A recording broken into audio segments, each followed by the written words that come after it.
2D, communication styles. The single biggest problem in communication is the illusion that it has taken place. George Bernard Shaw. The most common work in this book is, without a doubt, communication, largely because this is where most fuck-ups occur. Communication is the key to navigating polyscenes, relationships, and communities. Yet, I haven't found much literature regarding how we're supposed to do this effectively. Exercise. Understanding your communication style and the context of how you're defining poly will be incredibly helpful as you begin engaging with new partners. Before engaging with others, ask yourself the following. How do you communicate when you're in a good place? How do you communicate when you're in a bad place? When your nervous system is triggered, how do you communicate with others? Do you avoid them? Do you shut down? Do you shut people out? Or do you become anxious, clingy, and attached? Do you over-communicate? Do you under-communicate? Do you lash out? If you know your tendencies up front, you can arm yourself with a few tools that can help you out in advance of being in a stressful situation.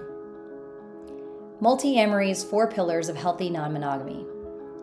To help navigate the complexities of defining your poly style and communicating that with others, it's valuable to understand the foundational principles outlined by the Multiamory podcast, known as the 4 pillars of healthy non-monogamy: communication, honesty, trust, and respect. These pillars serve as a framework that can guide individuals in determining their readiness for polyamory and navigating their relationships more effectively. Exercise. Before you begin dating others, take an inventory and ask yourself a few key questions. 1. Communication. Open and ongoing dialogue is crucial. This involves discussing feelings, boundaries, and desires with your partners to ensure everyone is on the same page. Effective communication can prevent misunderstandings and foster deeper connections. Are you prepared to communicate with your lovers in this way consistently? 2. Honesty. Being truthful about your feelings and intentions is vital. This means not only sharing your own truths and definitions, but also creating a space where your partners feel safe to express theirs.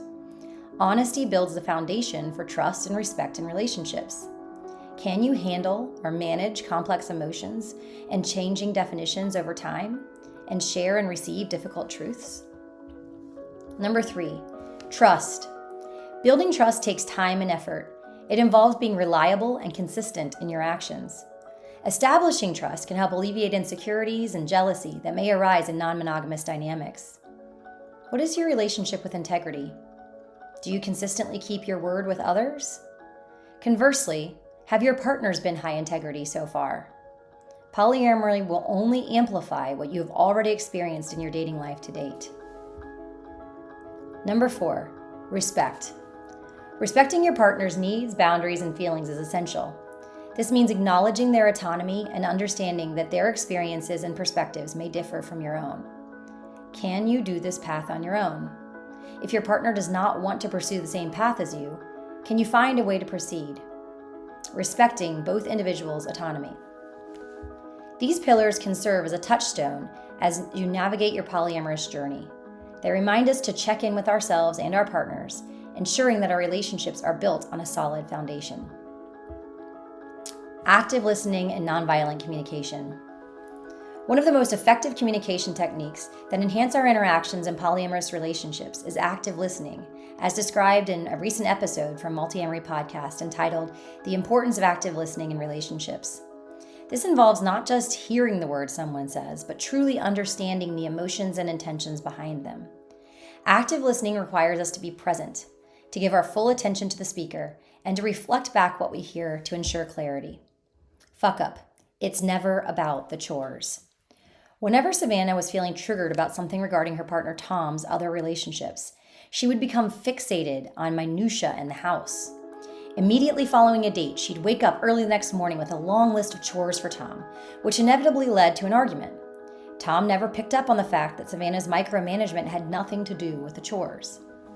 Had he taken a moment to piece together the context around their arguments and be present to her pattern, he could relieve a good portion of their stress. Integrating the principles of nonviolent communication, NVC, can further elevate communication in polyamorous dynamics. NVC emphasizes expressing our feelings and needs without blame or judgment, fostering a safe space for honest dialogue. In advance of dating others, it would be helpful for one partner to hear from the other things like, "I need reassurance that our connection is valued, so I'd like to have a kiss, lovemaking, or snuggle, both before and after your date." This approach not only reduces defensiveness, but encourages collaboration in finding solutions. Practical applications of these techniques in polyamorous relationships could include setting aside regular check-in times where all partners can openly share their feelings and needs without interruptions. Using active listening and NVC during these discussions can help navigate complex emotions and reinforce the bonds between partners. Exercise. Communication check-in. To practice enhancing communication skills in advance of opening up your relationship, try this structured check-in exercise. Number 1, set a time. Find a regular time, weekly or bi-weekly, for partners to come together for communication check-in. Ensure this time is free from distractions. 2, use a talking stick or stone. To promote active listening, use a talking stick or another object that designates who's speaking. Only the person holding the object can speak, while others listen without interrupting. Number 3, share using NVC.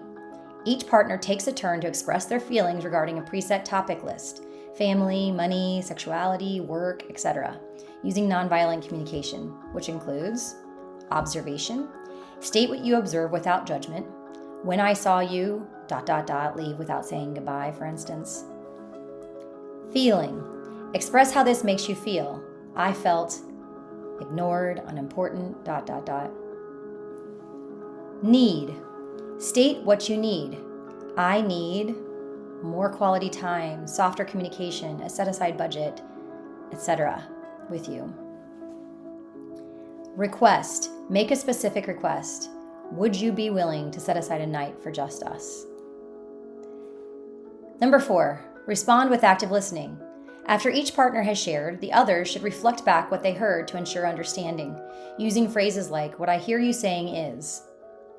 And number 5, discuss and reflect. After everyone has had a chance to share, open the floor for discussion. Reflect on how you can support each other's needs moving forward. Practicing this method of communication before opening your relationship can serve you well at later points when tensions are higher. Attachment style.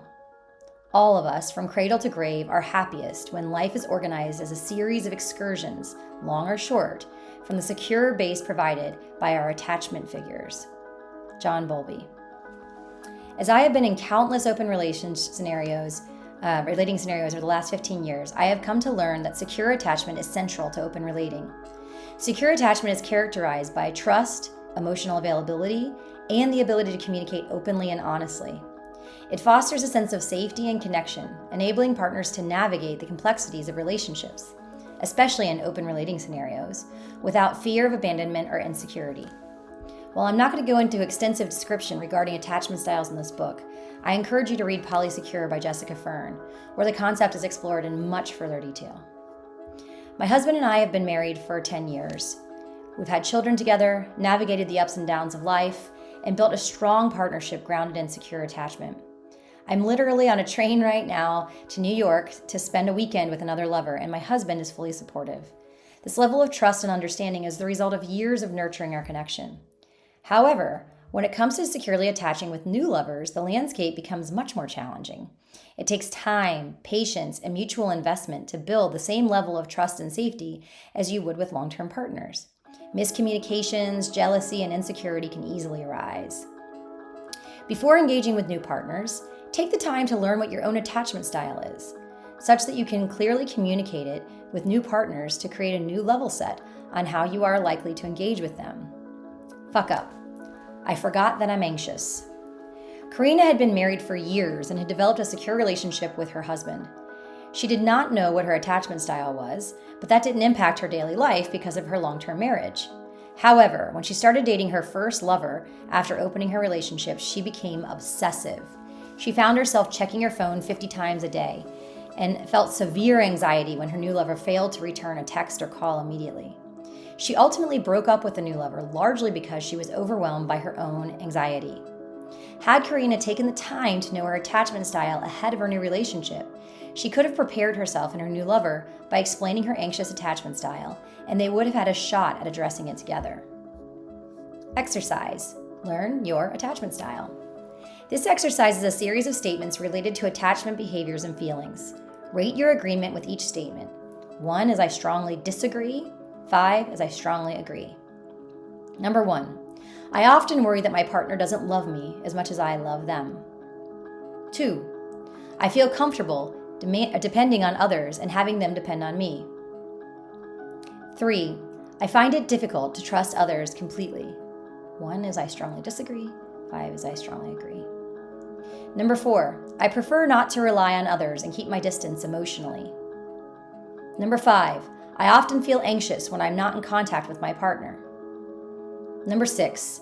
I'm comfortable with intimacy and find it easy to get close to others. Number 7. I become very upset when my partner is not available or is busy. Number 8. I avoid getting too close to others to protect myself from being hurt. Number 9. I feel secure in my relationships and rarely worry about my partner's feelings for me. Number 10. I often feel my partner is too clingy or needy. Now, you're going to add up your scores based on your responses to each of the statements above. For statements 1, 3, 5, 7, and 10, these are anxious avoidant behaviors. A higher score indicates a tendency towards anxious or avoidant attachment. So a higher score leads to anxious attachment. For statements 2, 6, and 9, secure behaviors, a higher score indicates a secure attachment style. And for statements 4 and 8, avoidant behaviors, a higher score indicates a tendency towards avoidant attachment. Interpreting your scores. Secure attachment. If your scores on statements 2, 6, and 9 are higher than your scores on the anxious avoidant statements, you're likely to have a secure attachment style. Anxious attachment. If your total score for statements 1, 3, 5, and 7 is significantly higher than for the others, you may have an anxious attachment style. Avoidant attachment. If your total score for statements 4, 8, and 10 is higher than the others, you might lean towards an avoidant attachment style. After identifying your attachment style, take some time to reflect on the following questions. 1. How do you think your attachment style affects your relationships? 2. Are there specific situations where your attachment style becomes more evident? And 3. What steps can you take to create healthier patterns in your relationships based on your attachment style?